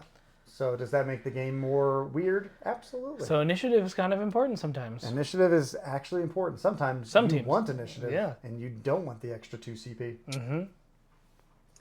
Before moving on, we have another question from the chat. All right, let's see what the chat's got for us. So, question: Shade Runner slicing attack. I think the answer is yes, but it doesn't really matter where you place at the end of the blinky jump fun time, as long as the target you want to slice could have been within the distance you're capable of moving. Horribly worded, sorry. They said that, not me. Example: start on the floor. There's an enemy on the floor. You finish the warp jump on a Vantage. So are you asking if it's like 3D space measurement? Like if you're going at an angle, or could you go like this and then get up there for the purpose of it? I mean, I wouldn't see why not, I don't see why not either. right? I would imagine you could go here, then you Because teleport up. I mean, I'm pretty sure that doesn't the Shade Runner slicing thing happen through Into the Dark as well? Don't they just ignore walls entirely? Matt clarified 3D. Yes, 3D or not. And I think that since all measurements are in Kill Team are 3D, then yeah, you're good to go with 3D. I think Do you're you good guys to go agree? with 3D. Yeah, we agree. So, language questions to clarify in different regional or possible language differences for WCW. G, do you want to read the first question in Spanish and then we'll read it in English? Because apparently there's more Spanish speakers in the United States than there is in Spain. I guess. Go ahead, G. I'm gonna try to see how best I can translate most of my Spanish. Mike's gonna understand that one. Los pedazos plásticos de alimento. ¿Puedes usar eso en el tornamento? ¿El tornamento? ¿Algo así? O los jugadores tienen que traer los 20 milímetros chisguetes. Como lo de fumo o de mines. Me olvido cómo decirlo en español. I have no idea what he said. All right, we'll read it in English now. Yeah. They get it. They get it. Yeah. I open my mouth when I go to Peru, and they're like, "You're not from here." So, will the plastic equipment markers be allowed to be used at WCW, GT, or will players need to use standardized 20 millimeter markers? I believe Games Workshop has clarified that anything they produce, you can use. So you can use the plastic equipment markers at squad games events. You will be forced to use the markers themselves. So you will be forced to use the if it has a marker. I am expecting that to be the answer, which is why I add that second part. So if plastic equipment markers will be allowed, can players request that their opponent use the standardized 20 millimeter markers per the designer's note on page 52 of the core rulebook? Well, that's going to be a question for Games Workshop, because our answer here at Squad Games is that you have to use the 20 millimeter markers in order to maintain competitive integrity. Yes. Yeah. It's just I agree. right, like this. Otherwise, it's a whole mess. Oh yeah. Oh yeah. So the next question is: if a piece of terrain is 3 inches above the kill zone floor, I'll scroll this up a tad. If a piece of terrain is 3 inches above the kill zone floor and within 1 inch horizontally of an operative's base, but there is no terrain within 1 inch of the operative's base at ground level, can the operative start a climb immediately and ascend to the terrain above them? The answer is yes. Horizontal distance does not count it in 3D space on this. It is just within range. Yes, every operative essentially has climbing ropes from last edition as long as they are within 3 inches of a vantage. Horizontal distance, again, is not indicating that's just this way. Not this. You know, there's not this way. Your 3 inch indication is the vertical 3 inch measurement. The horizontal distance is just this way, right? So you don't have, if it was going to say it needs to be near a wall, they would have said it. Mm-hmm. So I agree with you. Yeah. I will say at New York Open, Travis does not agree with you. You will. It's okay, you will Travis. have to go by a wall. You're wrong. Oh, really? Is he saying like you got to be very like confident. you got to be like right there? I am slapped against 1,000% confident in my answer, and I You will. say that, yeah. I will say that I think anyone else that doesn't believe in this, I think this is a very, very crystal clear rule. If you have terrain like Chalmeth that is 5 inches tall, you do not have a vantage within 3 inches. So you would then have to move over. Technically, the small ruins or large ruins in Volcus are 3.25 inches tall. Thus, you would have to be within. You would have to be near the walls in order to climb. They are not 3 inches tall, but both strongholds, their vantages are exactly 3 inches off the ground. Thus, your model could run up, jump up, grab, and pull himself up. Pretty simple. Yeah, I agree with you. I mean, Travis has his reasons, and it's his choice to do his thing as he wants to. We'll It's just his hopefully. choice to be wrong. Just another Kill Team podcast. You're wrong. I love you guys. Okay, so when using the Void Dancer, he can call me out too. You can say Dakota from Squad Games. You're stupid. I'll be like, yeah, that's fine. You can take that. Bet. Yeah, bet, my guy. You got that dog in you today. All right. So when using the Void Dancer Troop Ploy Domino Field, can you allocate one of your rolled successes dice to block 5 of your opponent's critical successes of 5s? The answer is yes. So if they have lethal 5s and they roll the 5 dice and you roll, what is it, a 5, right? It's unfortunately yes. Yep, I agree with that. I mean, I don't know if you guys want to dig into the rules or since we're getting late, keep going, but Nope. I think it's yes. I think that If makes you want to sense. look up domino field, you can. They changed it. Yeah. If you roll a dice, and you can block all of that one number or some shit. Wow. Yeah. So yeah, you can just block all the crits. You can roll a 6 too. Ceaseless saves. Yeah. Sort of. Squad games is banning barbed wire. So Yep. It's relatively don't simple. even worry about it. It's currently an issue. can a Pathfinder shield drone move with the portable barricade? I don't. It doesn't fly. See why not? It doesn't unless fly. if it says in the drone keywords that they cannot perform that action. If it says that they can Oh, only that they can perform certain actions. Yeah. There was them up. Travis and I had a big debate on that, and it also loops into dogs as well on the same question with dogs. There is originally there was some debate on if because guard is called out, like there's a number of, if you want to pull up one of the operatives, there's a number of actions that they can perform, such as fight, guard, move, and a few others. And there was a line of debate that because they call out guard and fight, that vis-a-vis, that means you wouldn't be able to hatchway fight with them. So therefore, you can't use reposition to do a reposition with barricade. But I think that line of reasoning is incorrect because the only reason why they call out fight and guard is because guard is a shoot action, which dogs and drones cannot do. So I think that as normal, fight can be used for hatchway fight. Reposition can be used for reposition with barricade. So I think the answer is yes, personally. Well, that Perform says any other act. This operative cannot perform any other actions other than charge, dash, fall back, fight, marker light, reposition, and shoot. They cannot use any weapons. Well, it doesn't say this it specific can't one. do the reposition with barricade, which is its own, Reposition with barricade. or whatever it's called. And I understand your point of view, That's Mike.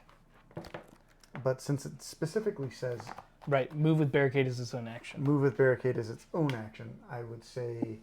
Well, it does say this is the same as reposition, Right, it's the except same- that this Exactly. operative For the can purposes of- perform. But we have to remember that this overwrites the core rulebook, but so does this. This also overwrites the core rulebook.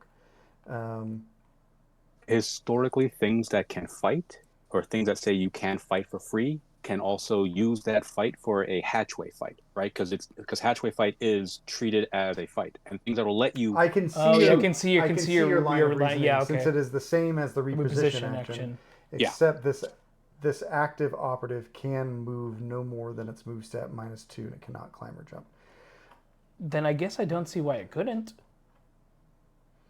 As this would just be a replacement effect for the reposition, right? In a way. That's my logic behind it. Yeah. I mean, I think that they're bad anyways, so I don't mind saying yes. But this is one that I'm unsure on Have a 3 up on because, like, it does say in the operative's profile you cannot use any action other than these. But this is saying it's the same as the reposition action, except this Correct. operative can. I have no idea. I just think it's We'll goofy say to yes think. for now. I'm gonna reserve my right to say no later. It's funny to think like a drone head is going like trying to Bumping move it it, forward. trying to move the piece over. Well, they can't fly anymore. Exactly, they have to just bump their head into it. Dumb. Per the garrison stronghold rule, when performing the door fight action, does the defender fight first? The answer would be yes. I Yeah, believe. the defender should fight first. Should be in this one. The defender should fight first. If you're on the inside of the building, Yes, not on the outside. outside. Yeah. I found that out, and it was cool. And one guy died. Most parts of the Vulcus terrain have ramparts that are slightly taller than 4 inches. Per the climb rules, this would be rounded up to 5 inches. Since operatives can no longer combine a reposition and a dash action, does this mean that most operatives can never perform a climb action on parts of Vulcus terrain due to not having enough remaining movement to place their base on the vantage point? And the answer is yes. Yes, easy. Yeah, that is the problem with 5-inch move teams. In fact, Even Get 6. big legs even 6. Yeah, 6 inches you can't do it. because you even. can't clear it. You have to use ladders at Yeah, those you got to points use of ladders. times. That's kind of the intention of ladders, is for those harder spots. In fact, in Luster's workshop terrain, we're including some ladders on our terrain. Now, Phobos and elves, Have 7 inches. exactly. Yeah. Hopefully yes. they fix the whole thing by just saying you're allowed to also use dash during climb. You can chain them together like you could. And again, if you misheard that, Lecher's Workshop terrain is having ladders attached to the parts already. Correct. So you have this extra dimension of setting up ladders and other pieces of equipment. Mm-hmm. There you go. Mm-hmm. Are those free equipment choices? They're just on included the in. building. They're on the building. Yeah, I'll just grab one. Here, So everyone we'll can give see you a it. sneak peek, everybody. That's a sneak peek. So you're going to see it kind of like this. You'll bring it up in a second. I'm using this time for filler. It's slapped onto it. It's like this. You can kind of see it. Not really. It's like that. He's going to bring up the whole big piece. He's coming around in a few more seconds, and we're going to narrating here. We're saying words because we didn't want to fill the space with vibrations here, baby. So, G, let me ask you a question. Okay, for sure. What is the team that you're most excited to play? You know, I thought it was Angels of Death, but real talk, I think it's Exaction Squad. Okay, exactly. How come? Yeah, you know, I like kind of the rules. With these right here. Sorry, that was a knife. And that's a knife. There is a ladder big on the screen. back here. Yeah, you're right. Let's go to the big Let's get the screen. big screen so they can the people at home can see it. So here, there's a small ladder back here, which is on the opposite end of this door. Mm-hmm. So we have one here. And this is specifically because I think there should be a back door, and it doesn't make sense to have a half door. Right. So it costs an inch to go through here. It costs an inch to go through here. You just got to clear it, so it'll cost a little And then more. on the big building, we have a door, and then we're going to have a ladder here on the back as well, Yes. so that it's easy to get through. Easy. So Nice. I like it. That looks good. thank Yeah. you, thank you. They're definitely in my style. They're not completed yet. They'll We'll be get there. done for SoCal Open because I still Is got that to the add terrain? broken glass. Mhm, that Some was of it, one of yeah. them, yeah. Yeah, this is going to be one of them. I think you can see the difference here between the Nice. two, which is very, very similar. Interesting. If you say. Will you have anything to put on top for the second Vantage? For the second Vantage for this one, no, because second Vantage is done. Gives you Just a new like second break? yeah, there you go. Gives you a new way of playing on a Volcus style terrain set. Yeah, I don't. not all of them have a I don't second think story. the second Vantage is specifically necessary. Hot take On the for the game. On the show. So I did not design it with one, but I do have an option to remove these and then place a secondary one just in case. But currently, there is no plans for such things. Okay. I like it. Looks good. Thanks. So, question: when does the life regain for Legionary Balefire Acolyte Siphon ability life take effect during the ranged and melee weapon attacks? No idea. Do you have an idea, Mike? Yeah, so the question with melee, it seems pretty clear. It's every time you strike. With ranged, it came down to the whole thing of, do you resolve all your dice at once or not? And people question both sides of it. I personally think yes. Whenever you resolve a dice in 1 by 1 in melee, you get your either 1 or D3 health, and then in ranged, it's all at once. Yeah, that makes sense. So I would imagine the acolyte happens every time you do the attack, right? For melee attack. Yes. Yep. Yeah. When using drop insertion rule for the Aquilium precursor, drop within control range of an enemy operative while they have a conceal order. Sure, because you just can end within as long as you're ending within engagement range. Yeah. Yeah, it doesn't say they have to be in engage. Correct. It's people were wondering if it would be like a charge and you had to do it from engaged. But I think I agree with G. You can do it from concealed because there's nothing that says otherwise. Agreed. Agreed. Because it doesn't specify a charge. Exactly. So we have, if an operative from Volca's Stronghold Vantage is targeting an operative on another Stronghold Vantage, if there is intervening heavy terrain, which there would be most likely, that is connected to either Vantage, is the target obscured? I'm pretty sure that if they're on the same level, you still count as obscured. If you're above them, or if you're below them, it doesn't. No, this is actually one that Travis asked me to add, but he's confident. He's confident in his answer, and him and I agree. There is a rule. I'm looking for it, but basically it says that if you're standing on Vantage, you ignore all of the obscuring terrain on the Vantage that you're standing on. Correct. For you and the target that you're targeting. So as long as the only heavy is the target, the only heavy is terrain that the target is standing on or you're standing on, then no one is obscured. Same level. Oh, it's same level. Okay, yeah. Yeah, I mean, I think you both are super smart, so I'll just defer to you. Right, that would make sense to me. Defer to you and Travis, yeah. So per the Killzone Vocus rules, with the fire steps within the strongholds are Vantage, does this mean that if a model is standing on that terrain feature, it does not get affected by the condensed stronghold rules since it is not standing on the Killzone floor? The answer is yes, it does not, because it is not standing on the Killzone floor. So if you're on the little fire steps, on these little bricks and stuff like that, you do not get the lethal fives.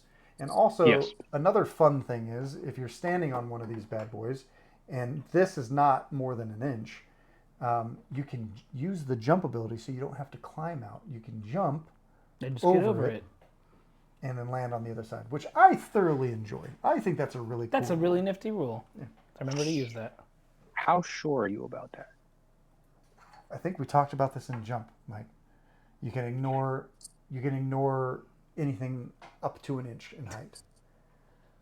Yeah. As long as it's placed within an inch of it, right? As long as you measure that and it's not an inch, I think you should be able to jump. When jumping to terrain feature, you can ignore its height of 1 inch or less, To a including its terrain rampart. feature? So let's read from the start. Operatives can jump from terrain when they move off of it. You can jump them up to 4 inches horizontally from the edge when they jump, done like any other movement except in one straight line increment. The operative must then drop or climb from there. When jumping to a terrain feature, you can ignore its height of 1 inch or less, including its rampart, if any. However, when jumping from a terrain feature, if it has a rampart, you must climb it first. So with the wall, So you have Guy to has to jump. climb on and then jump. You're not jumping to that terrain feature. Right, you're not jumping over the 1 inch either. You still have to. He's like still getting have on to climb top it. of the piece and then jumping off. Yeah, but Yeah, you can't so jump you- off it. you wouldn't be jumping to Right. a terrain feature, which should be fine. But that thing in front of you, is that considered like a rampart? Would you have to climb that? You can't just ignore it. You're right. You're right. Yeah, if it I'm becomes a trying to be rampart, it would have to cool. be it. I'm trying to be cool. I thought I was cool. No, we got it. Cool. Now we're all good. We got that piece.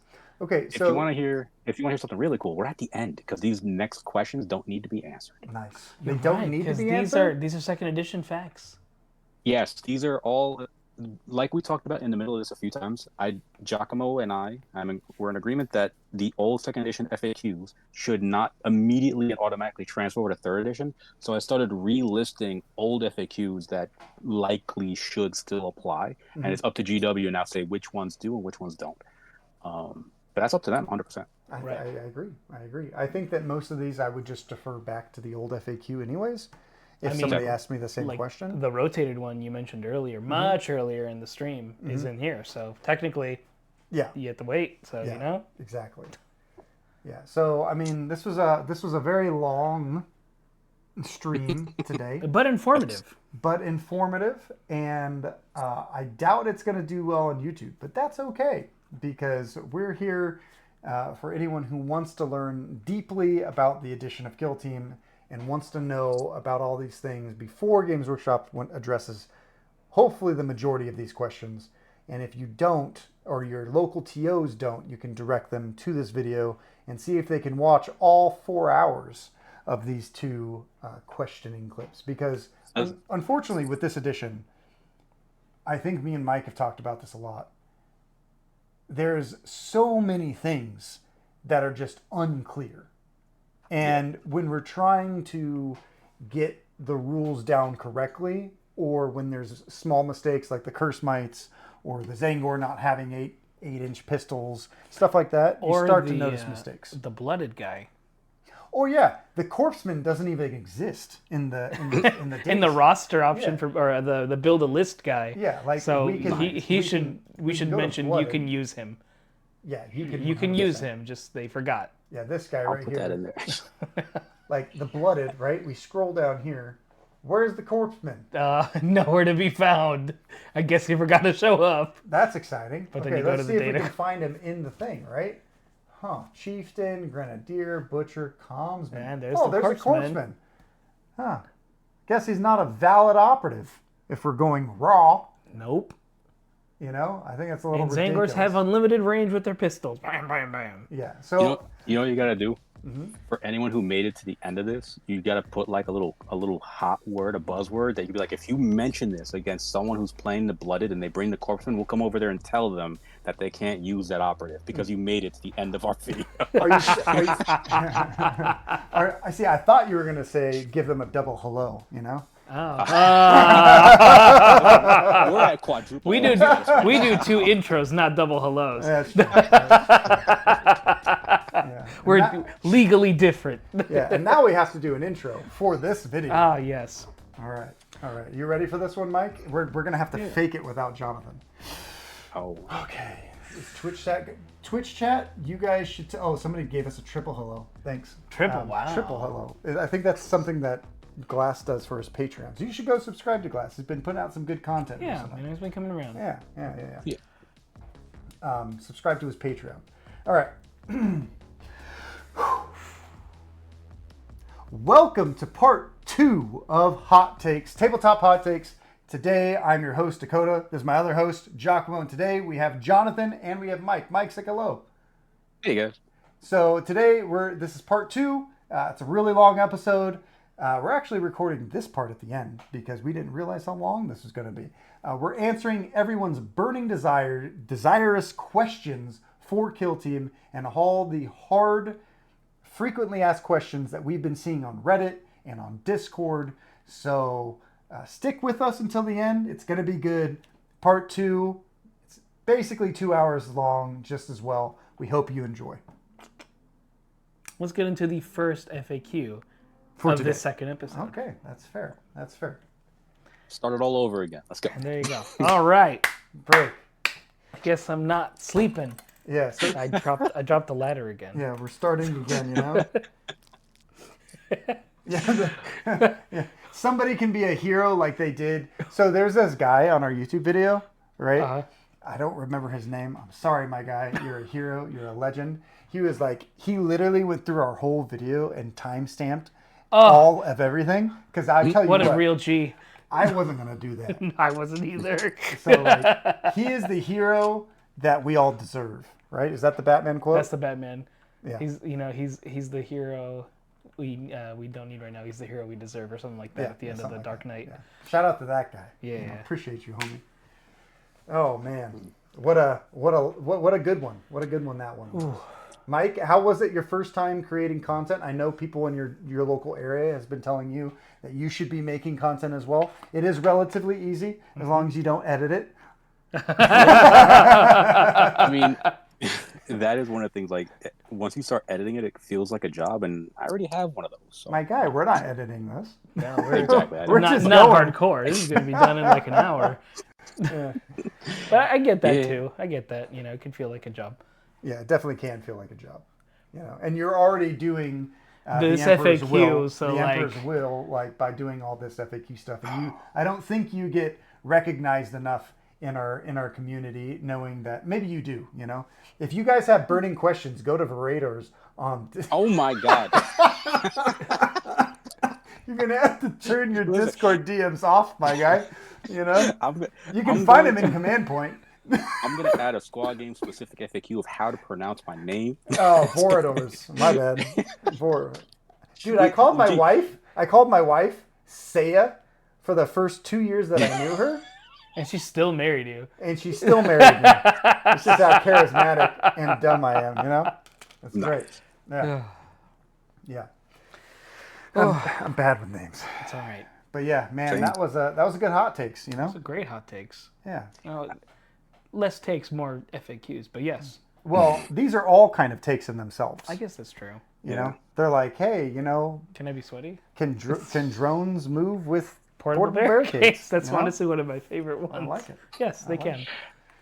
I do appreciate how, you came around. Like, in the beginning, you were, like, in for it, and then there was a point where you could tell you were at your limit, and then you just kind of came all the way around again. You haven't Had that second wind. You did. Yeah. Got that second He wind. came off a long day at work, too. Oh yeah. Yeah. All before this. Yeah. That was fun. What do you do? I work in kind of IT. Like we do shipping of IT products that get recycled. They clean them and like delete stuff, and it's a bunch of things. So for anyone still watching, that's a little bit of what I do on my day-to-day basis. But this is a lot more fun than that. I used to work with yeah. Giacomo. He did used to work. I with used to me. do it. Nice. I was the worst employee ever. It was boring as hell. Yeah, I'm not a good minimum wage employee. I don't. Man, if I got paid minimum wage, I'd be out of there. I mean, you're not I'd wrong. want to die. I was getting paid minimum wage. And I was like, dude, I have a college degree. They're like, I don't care. And I was like, cool. Then you're going to get the same exact vibe from me, my guy. They're like, oh, do this. Okay. Bet. I'm going to do it as slow as I can. You know why? Because I'm getting paid minimum wage. Minimum effort for minimum. Yeah. Exactly. Minimum wage, minimum effort. I mean, he's doing this for free. He's not even getting paid. Yeah. Neither are we. You know, we have no sponsors outside of Hobby Highlander. Hey, it's part two. It's part two. This is the end part. Yeah. So they're getting seen the extra ends. Does anyone want to do any shout outs before we log off? I will say, speaking of sponsors, I can't wait to see since you have a golden ticket, Dakota, I can't wait to see your golden ticket WCW jersey with all of your squad games sponsoring all over that thing. It's going to look glorious. Thanks, bro. Thanks. Have you seen it? Yeah, you showed me. It looks great. Thanks. Yeah, it looks pretty cool. It'll come out soon, maybe. Yeah. It's hopefully it gets here in time for Worlds. We'll have to see. I think it's going to be pretty cool though. It's like a little team jersey. There you go. You're having fun with that. Yeah. Mike, do you have any other shout outs outside of my jersey?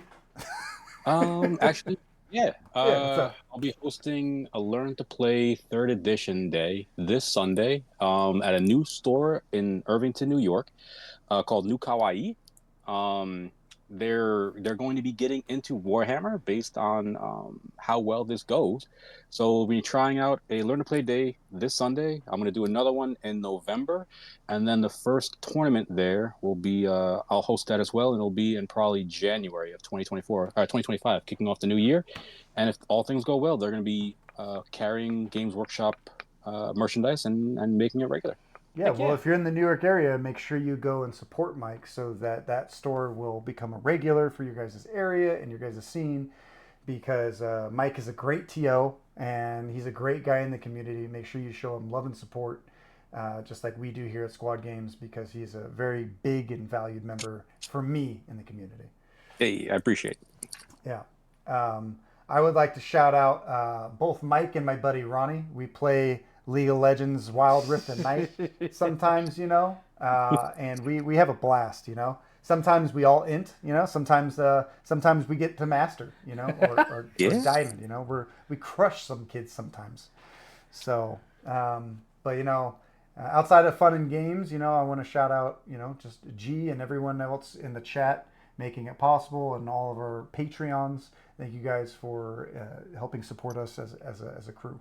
Yes, absolutely. How about you, G? Well, of course, if you're already on the Discord, awesome. If you want to tell other people to join the Discord because they're into Kill Team, that's great too. Keep the conversation alive. Or if you're just commenting on YouTube or wherever you're watching this, drop us a comment. Tell us what you think about it. Tell us what you think should be done with certain rules as well. And that's about it. We'll see you at SoCal if you're there. Mm-hmm. SoCal Open happened in the Del Mar Fairgrounds this weekend. That's the 19th and the 20th. Mm-hmm. Yeah. If you guys think that we got any rules wrong, make sure you tell us in the comments. Mike, what you're going to say? One more shout out. You got someone in chat saying Annihilation TXT says he was going to be giving you guys a sub. Oh, hey, thank you. There's a couple people in the chat saying they want to give us subs, but we have to wait till Twitch verifies us. Yes. So once we get verified on Twitch, you guys can use your Amazon affiliates to send us one, or if you guys want to help support us in another way, that's free to you. Give our video a like, or go to our podcast, give us a 5-star rating there. Or if you want to help us support us more often, you can go to any one of our tournaments where you can meet us and have some fun, or you can join our Patreon and listen to Squad Games Redacted, which is another podcast where we talk about things we don't talk about here on the channel. And that's usually our past life experiences with like nightlife and other crazy things. Yeah. That was a fun time. Great time. Until next time, everyone. Signing off. See ya.